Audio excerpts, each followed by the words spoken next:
हरिपाठ म्हणजे त्याला प्रमाण ते द्यावंच लागतं. जेव्हा आपण हे करतो की नाही, हरिपाठ पूर्ण झाला, आपलं एखादं चरण पूर्ण झालं की मग आपल्याला परत हरिमुखी गाता म्हणावंच लागतं. हरपली चिंता त्याने मागुता जन्म घेणे, आपल्याला प्रमाण द्यावंच लागतं.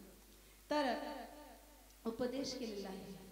उपदेश करण्यामागचं कारण असं आहे की याच्या यावत जीवाला एवढा मोठा मनुष्य देह प्राप्त झालाय आणि त्याची इति कर्तव्यता काय, तो फक्त आणि फक्त भगवंताच्या भक्तीसाठी हा देह मिळाला आहे. जर हा देह संसार करण्याकरता मिळाला असता तर संसार पशु पक्षी प्राणी सुद्धा करतात. पशु काय पाप पुण्य जाणते.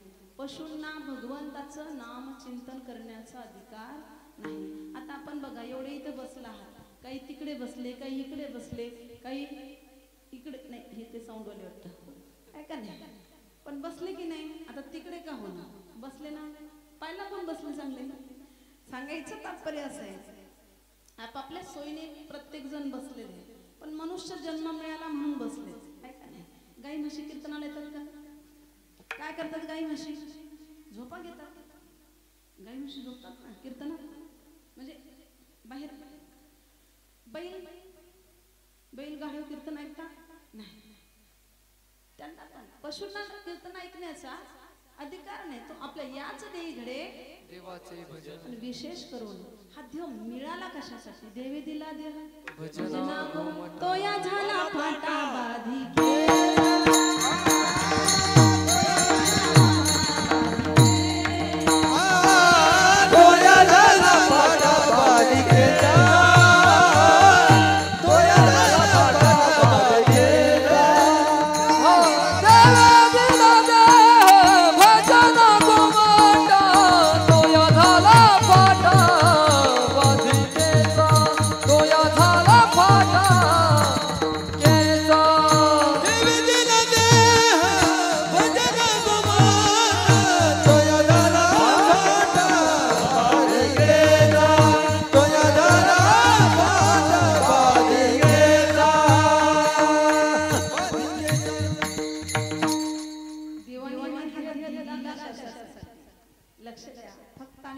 संसार प्रपंच करण्यासाठी हा देह दिलाच भजना गोमटा, पण तो या झाला फाटा बाधिकेचा. बाधिकेचा म्हणजे प्रपंचामध्ये एवढा हा देह अडकला, एवढा अडकला की ज्याच्यासाठी हा मिळाला त्याची आठवणच राहिली नाही.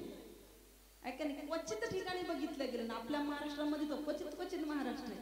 बघा तुम्ही भक्ती महाराणी पद्मपुराणामध्ये काय बोलते, जेव्हा नारदजींनी विचारलं भक्तीला की भक्ती कोण आहेस तू, क्वासितों क्वा विमोचे मा का नार्य पद्मलोचना वद देवी सविस्तारम स्वस्य दुःखस्य कारणम, तेव्हा ती सांगते अहम भक्ती रीती ख्याता इमो मे तनयो मतो ज्ञान वैराग्य नामाणो कालयले ज्ञान वैराग्य माझे मुलं आहे, पण या कलीच्या प्रभावाने मी काय झाले, माझे मुलं जर्जर झाले, म्हातारे झाले. माझा जन्म मी सांगते, भक्ती सांगते बरं का. भक्ती काय बोलते बघा, नारदजी आणि भक्तीचा संवादी पुराण पद्मपुराणामधला भक्ती महाराणी बोलते, उत्पन्ना द्रविडेसा रुद्धिम कर्नाटके गता क्वचित महाराष्ट्रे गुर्जरे जीर्णता. भक्तीचा प्रादुर्भाव जर जास्त तुम्हाला बघायचा असेल ना, उत्पन्न दक्षिण देशामध्ये बघा तुम्ही, रामेश्वरमला तिरुपती बालाजीला भक्ती आपल्यापेक्षा जास्त तिकडे प्रादुर्भाव आहे. महिन्याची वारी आहे पंढरपूरची, महिन्याची वारी आहे. आपण वर्षाला जातो तर भारी भरतो. आमची वारी आम्ही एक वर्षाला काय करतो, आषाढी वारी आम्ही करतो, आपण भारी भरतो. त्यांची महिन्याची वारी आहे, कधीच चुकत नाही. 50-50 60-60 वर्ष वारी करतात. आम्ही आता दत्तानंदला आहे, आपली ताई सोबत आलेली माझ्या, जे मी ओळखत असेल तर भगवान भैया मुंडे यांच्या बहीण, तर त्यांचे बाबा त्यांच्या काल माझ्याशी ती बोलले, त्यांनी सांगितलं 50 वर्ष वारी केली त्यांनी. आज 91 to 92 वर्षाचे आणि टकाटक आहे, पांडुरंगाच्या कृपेने टकाटक आहे ना, अजूनही आहे. दररोज काकडा वगैरे सर्व एखाद्या याच्याच प्रमाणे करतात. सांगण्याचं तात्पर्य आहे, हा जो देह मिळालाय ना त्याचं सार्थक खऱ्या अर्थाने करत आहे.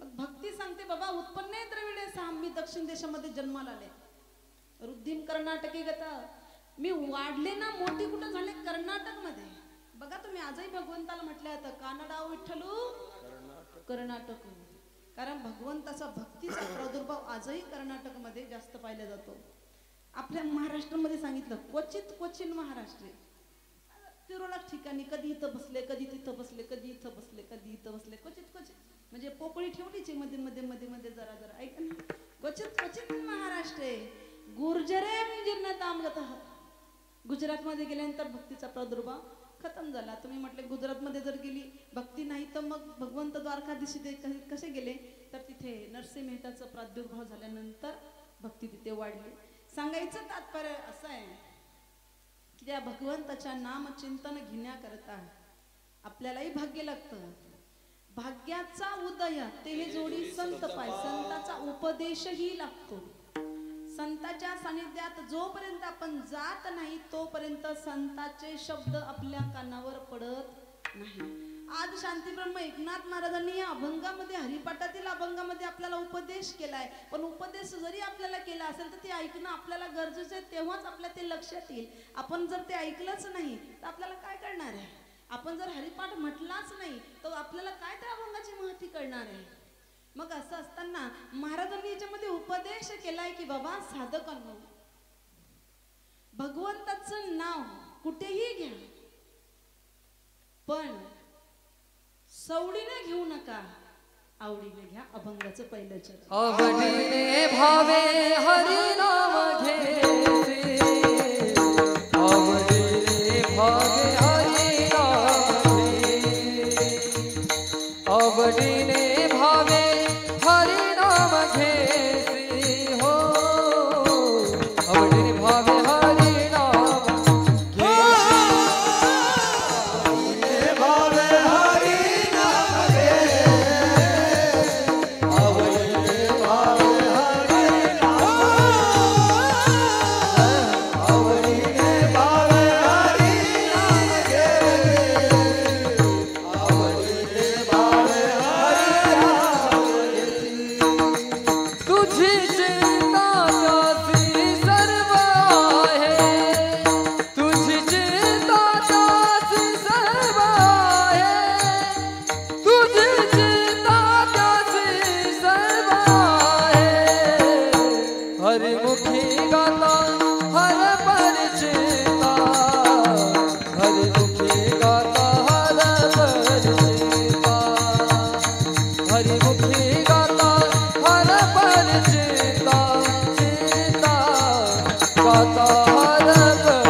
प्रपंच हा होत असतो परमार्थ करायचा असतो आपण उलट करतो आपण प्रपंच करतो आणि परमार्थ जेव्हा वेळ मिळेल तेव्हा करू अजिबात नाही लक्षात घ्या सवडीचा देव नाही आवडीचा देव असला पाहिजे वेळ मिळाला तर देवाचा करू नाही देवा करता वेळ काढावा लागतो भगवंतानी एवढा मोठा अनमोल देह प्राप्त झालाय दुर्लभो मानुष देह देही नाक्षण भंगुरा तत्रापि दुर्लभम मन्ये वैकुंठम प्रियदर्शनम नरदेहा दुर्लभ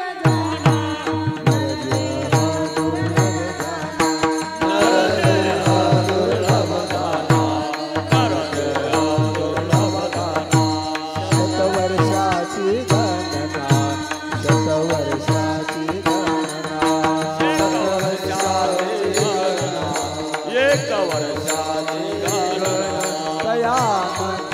दुःख यातना तयामध्ये दुःख यातना यामध्ये दुःख यातना तयामध्ये दुःख यातना तुम्ही आठवा मधुसूदना तुम्ही आठवा मधुसूदना आठवा मधुसूदना तुम्ही आठवा मधुसूदना वासुदेव वासुदेव म्हणा तुम्ही वासुदेव वासुदेव म्हणा तुम्ही वासुदेव वासुदेव म्हणा तुम्ही वासुदेव वासुदेव म्हणा तुम्ही वासुदेव वासुदेव म्हणा तुम्ही वासुदेव वासुदेव म्हणा तुम्ही वासुदेव वासुदेव म्हणा तर देह दुर्लभ जाना तुम्ही आठवा मधुसूदना यामध्ये दुःख